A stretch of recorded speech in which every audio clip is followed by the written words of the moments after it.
Do you invest in mutual funds? If yes, then you should know about this SIP rule called as 7531. Because if you don't know this, you're losing out on real money. Let me show it to you.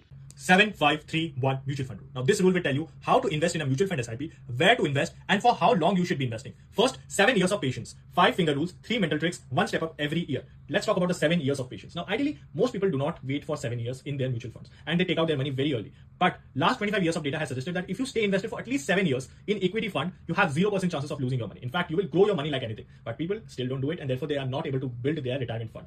Second, 5 finger rule. Now ideally, you should be diversifying in equity, balanced, debt, commodity, and equity. Now, if this is confusing, comment fund and I will DM you all the fund names. But let's move on to the third most important thing. 3 mental tricks. Now, you have to go through different phases in mutual fund. Now, the first is a disappointment phase. If you manage your expectations, moderate gains, and still stay positive with a 7 to 10% returns, you are good to go. Irritation phase is also there. There are market fluctuations and focus on long-term shifts because of the 0 to 7% returns. And then there is a panic phase when the market crashes, negative returns, all of this. If you survive these 3 phases, trust me, you will build wealth like anything. And finally, 1 step up per year. What does this mean? If you have a SIP of 5,000 rupees, you will step it up by 10%, which is 500 rupees the next year. So 10% step up if you do, trust me, you will be able to build 2x of your retirement fund. That's it. 7531 rule. Remember this, save this, and follow for more.